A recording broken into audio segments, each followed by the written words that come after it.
Welcome to Oak Tree Stories, timeless tales rooted in India. Here you'll find gentle, thoughtful tales drawn from our rich storytelling traditions, from ancient fables and folklore to heartwarming slices of modern Indian life. Each story is carefully chosen and lovingly crafted to be age appropriate and calming, with just a touch of wonder. So come, get cozy, and let the story begin.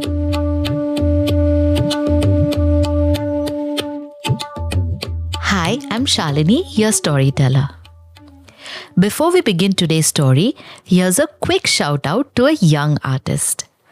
This week, Kiara sent us a drawing inspired by our story when the Yeti came to listen. Kiara drew a picture with a scary Yeti listening to Atek the herdsman play his flute. Thank you for sending us this wonderful picture, Kiara. It is just as we imagined the scene play out while creating this story. If you'd like to see Kiara's drawing, then do visit our Instagram or Facebook pages. And if you'd like to send in a picture and get a special shout out too, then listen on and we'll tell you exactly how you can send in your artwork. Now let's dive into today's story. A folktale from the snowy valleys and saffron fields of Kashmir. A tale where clever minds and kind hearts win over wealth and pride. This is the story of the Clever Peasant and the Zamindar. Once in a small village, surrounded by apple orchards and clear mountain streams, there lived a young peasant and his wife. They were poor, but hardworking and happy. He tilled the land for others and she helped with everything, from sewing to cooking to laughing away worries at the end of the day. But one afternoon, as the wife carried 2 pots of water on her head, the village women teased her. "You and your husband have no land of your own. You work for others, don't you?" The words stung. That evening, she told her husband, "They say we have no place to call our own." The peasant looked at her and said gently, "Before the year ends, we'll have a little farm that's ours. I promise."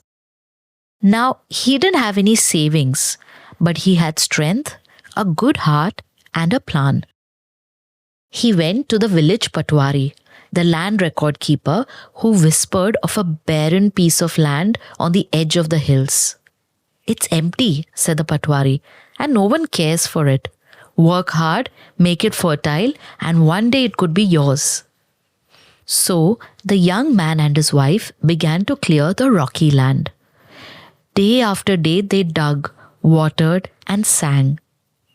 Soon the soil turned dark and soft, ready for seeds. But one moonlit night, as the peasant walked home, something strange happened. The wind howled, trees swayed, a shadowy figure appeared. It was the Zamindar, the local landlord, with fine clothes and a frown sharp enough to cut wood. "You there!" thundered the Zamindar. "You've been farming my land." The peasant bowed low. "Forgive me, Sahib. I didn't know this belonged to you, but I'm your humble servant. If you allow me, I'll work for you. No one will care for your land better than I do." The Zamindar puffed up, pleased by such respect. Very well. You'll work for me, but I get half the crop." The peasant thought for a moment, and then he asked innocently, "Which half of the crop, Sahib?" The Zamindar replied, "What a foolish question. The upper half, of course. Everyone knows that's the best part." The peasant smiled slyly. "As you wish, Sahib."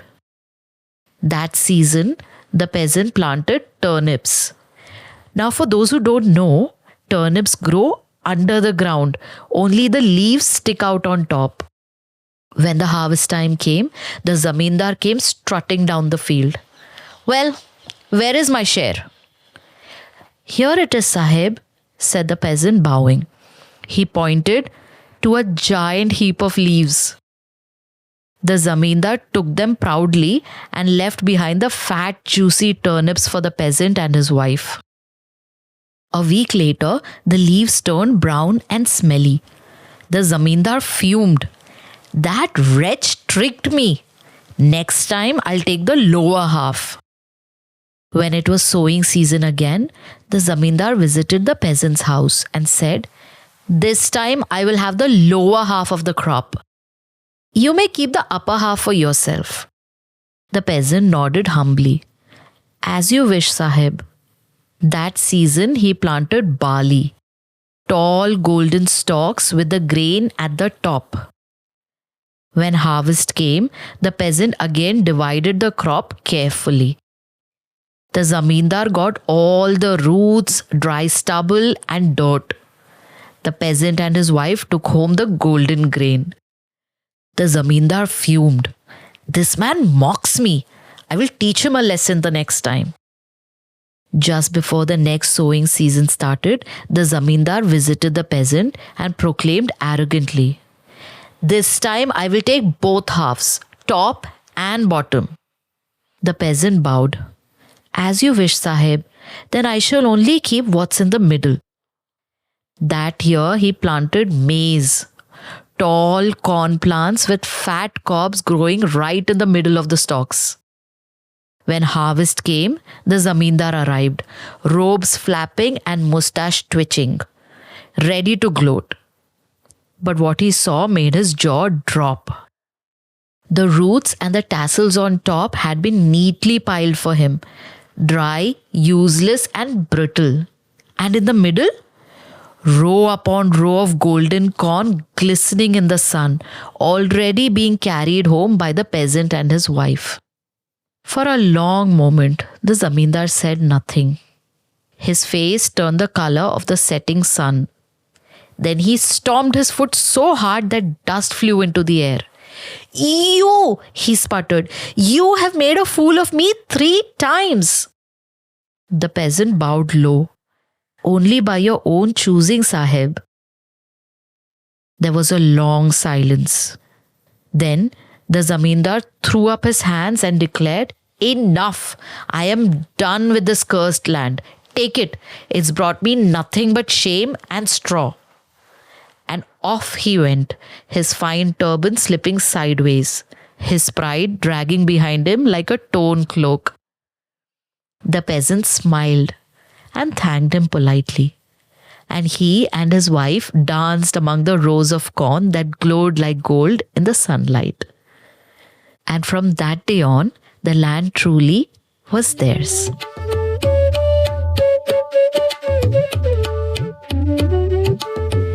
And that, dear listeners, was The Clever Peasant and the Zamindar, a folk tale from the beautiful valleys of Kashmir, where snowy mountains watch over saffron fields and walnut groves.